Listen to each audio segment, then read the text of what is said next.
Hello दोस्तों, नमस्कार। मैं मोनी तिवारी स्वागत करती हूँ अपने channel money easy life tips में, जहाँ मिलते हैं आपको ज़िंदगी को आसान बनाने वाले वो सारे जानकारी जिसे आप अपनी ज़िंदगी में उतार कर अपनी लाइफ को आसान बना सकते हैं। तो दोस्तों, साल की सबसे लास्ट एकादशी पुत्रदा एकादशी पड़ रही है, जिसका बहुत ही ज़्यादा फल है। जिसको भी संतान से जुड़ी कोई भी दिक्कत है, कोई भी समस्या है, कोई भी परेशानी है, उलझन है, जो चाहते हैं कि भगवान की कृपा हम पर हो, वो ये व्रत को ज़रूर करें। तो जिसको पुत्र प्राप्ति चाहिए, जिसको संतान नहीं हो रही है, संतान चाहिए, वो इस व्रत को ज़रूर धारण करें। तो पुत्रदा एकादशी से जुड़ी सारी जानकारी, इस व्रत को कैसे करना चाहिए, क्या चीज़ इसमें वर्जित है, इसमें पारण कब करना है और ये व्रत किस दिन है, सारी जानकारी इस वीडियो में आपको मिलेंगी। तो शुरू से लेकर लास्ट तक वीडियो को ज़रूर देखिएगा। सो दोस्तों, ठंडक बहुत है और ठंडक में ये व्रत आप कैसे करोगे, इस बात को भी मैं पूरा डिटेल में बताऊंगी। तो चलिए वीडियो स्टार्ट करते हैं।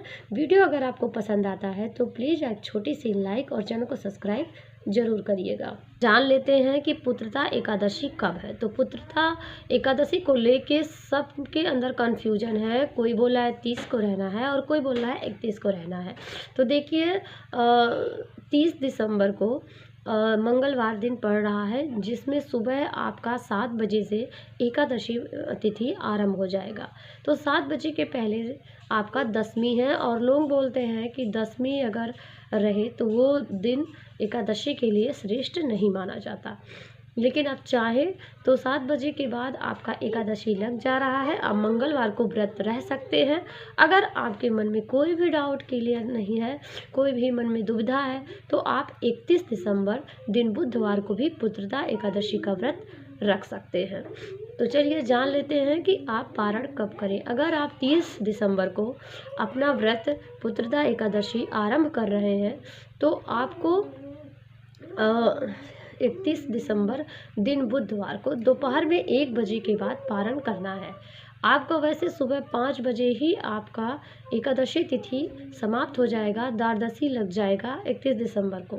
लेकिन फिर भी लोग बोलते हैं कि दोनों द्वादशी और त्रयोदशी दोनों का संयोग बने तो बीच में पारण तिथि करना चाहिए। तो उस हिसाब से आप लोग बुधवार को दोपहर 1 बजे से लेकर शाम को 3 बजे के अंदर पारण कर लीजिएगा। और जो लोग 31 दिसंबर को पारण कर रहे हैं, 31 दिसंबर को जो लोग 31 दिसंबर को अपना पुत्रदा एकादशी व्रत धारण करेंगे, वो लोग गुरुवार 1 जनवरी को अपना सुबह में ही पारण कर सकते हैं। तो ये हो गया। ये आप पर निर्भर है कि आप किस दिन रहिए।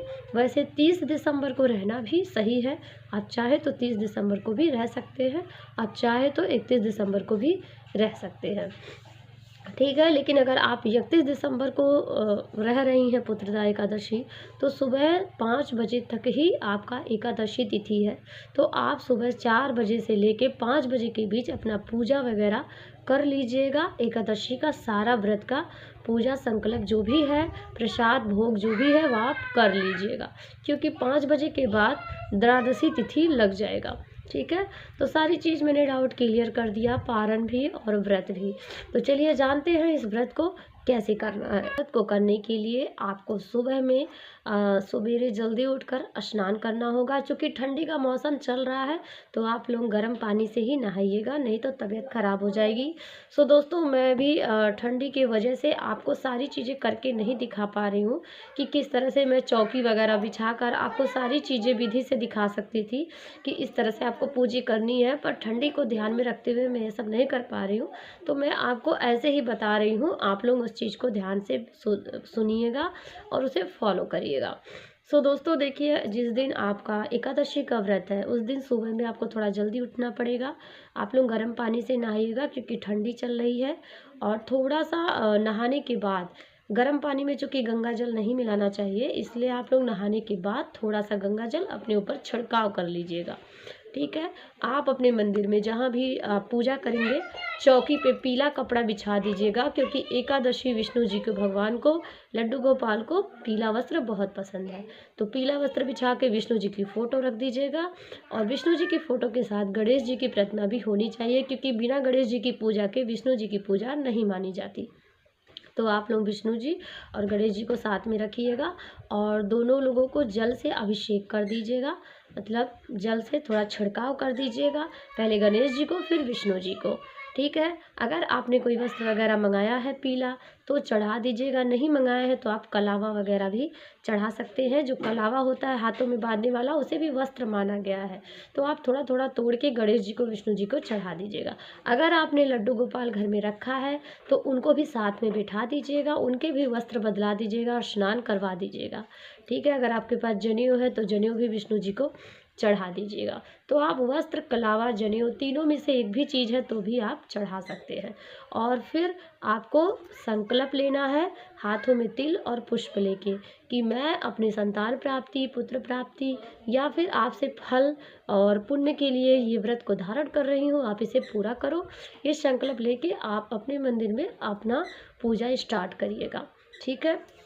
तो आप लोग चंदन जरूर होना चाहिए विष्णु जी की पूजा में, तो आप उनको तिलक कर दीजिए, गणेश जी को कर दीजिए, फूल का छिड़काव कर दीजिए। और हाँ, एकादशी के व्रत में पूजा में चावल का इस्तेमाल नहीं करते, आप लोग तिल का इस्तेमाल करिएगा। तिल चढ़ाना बहुत ही शुभ होता है।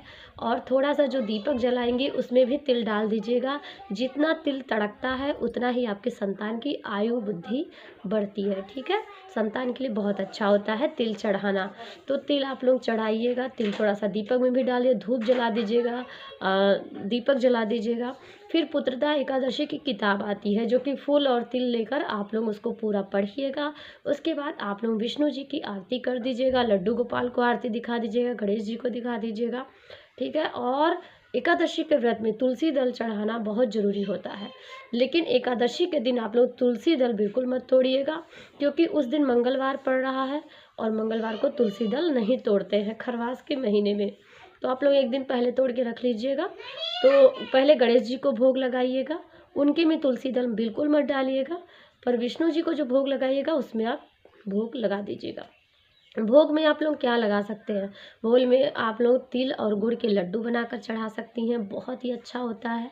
आप लोग गाय के दूध का भोग लगा सकते हैं, आप लोग मिश्री किशमिश का भोग लगा सकते हैं, बहुत सारी, अगर कोई मिठाई है तो उसका भी लगा सकते हैं। तो तुलसी दल डाल के विष्णु जी को भोग लगा दीजिएगा, ठीक है।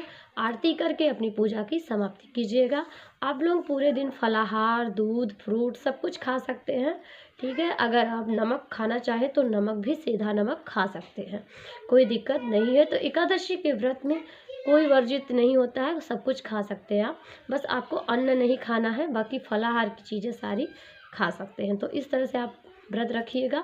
जिस दिन पारण होगा उस दिन आप पारण करने से पहले, भगवान की आरती पूजा करने के बाद पारण करने से पहले कुछ दान दक्षिणा चढ़ा दीजिएगा, ठीक है। दान दक्षिणा चढ़ाने का ये मतलब होता है कि अगर आपकी पूजा में कोई भी कमी रह गई है तो वो दक्षिणा उसको पूरा करता है। तो आप जब जिस दिन व्रत रहे उस दिन भी दक्षिणा चढ़ा दीजिएगा, जिस दिन पारण हो उस दिन भी दक्षिणा और कुछ अन्न का दान देकर ही भोजन करिएगा, ठीक है। और भोजन में भी तुलसी दल डाल के पहले भगवान को भोग लगाइएगा, फिर खुद खाइएगा। चावल से पारण नहीं करते हैं आप लोग, रोटी से मतलब आटा की चीज़ों से बनी चीज़ों का पारण कीजिएगा। बाद में आप चावल खा सकते हैं भाई, क्योंकि इतना कोई नहीं कर पाएगा इतना। हम वैसे भी एक दिन व्रत रहते हैं तो दूसरे दिन इतना परहेज नहीं कर पाते। आप लोग पारण करने के बाद जब लास्ट में आपको लगे कि अब खाना ख़त्म हो रहा है तो आप चावल अलग से ले सकते हैं। तो ये हो गया आपका पुत्रदा एकादशी के बारे में, ठीक है। पुत्रदा एकादशी आपकी श्रद्धा के ऊपर है, आप चाहे तो रह सकती हैं। जो लोग एकादशी नहीं भी रहते हैं वो भी पुत्रदा एकादशी का व्रत रहते हैं। कुछ लोगों का सवाल है कि आप पुत्रदा एकादशी या एकादशी का जो व्रत है वो इस एकादशी से उठा सकते हैं। जी नहीं उठा सकते हैं, ये खरवास का एकादशी है, इससे एकादशी का व्रत नहीं उठाया जाता। आप लोगों को अगर एकादशी का व्रत उठाना है तो आप लोग देव उठनी एकादशी, जो बड़ी वाली एकादशी होती है, उससे एकादशी का व्रत उठा सकते हैं, ठीक है। या फिर आप लोग दीपावली से भी उठा सकते हैं, तो कार्तिक मास से उठाया जाता है। तो ये हो गया आज, मुझे लगा कि आपके सारे डाउट क्लियर हो गएंगे पुत्रदा एकादशी, ठीक है। जिसको भी रहना है वो रहे, सारी चीज़ें मैंने क्लियर कर दी। बहुत ही आसान विधि है, आप लोग रहना चाहें तो रह सकते हैं। तो मुझे लगा कि जानकारी आप लोगों को देना चाहिए, छोटी छोटी चीज़ें हैं जो कि बतानी चाहिए। वैसे तो बहुत सारे वीडियोस अपलोड हैं। इस समय मेरा थोड़ा तबीयत सही नहीं चल रहा है, ठंडी की वजह से जुकाम वगैरह हो गया है, इसलिए मैं वीडियो चैनल पे नहीं डाल पा रही हूँ। बहुत दिनों बाद मेरा ये मैंने सोचा कि ये बहुत संतान से जुड़ा व्रत है, तो इससे रिलेटेड सारी जानकारी दी जाए, इसलिए मैंने ये वीडियो अपलोड कर दिया है। अगर वीडियो अच्छा लगेगा तो प्लीज़ लाइक शेयर कमेंट करिएगा। नेक्स्ट वीडियो तिल चौथ, ये भी बेटे का ही व्रत है, संतान का व्रत है, जो कि 6-7 जनवरी तक आ रहा है। तो उस व्रत को लेकर भी मैं नेक्स्ट वीडियो डालूँगी, आप लोग ज़रूर देखना। तो आज के लिए इतना ही, मिलते हैं अगले वीडियो के साथ, तब तक के लिए नमस्कार।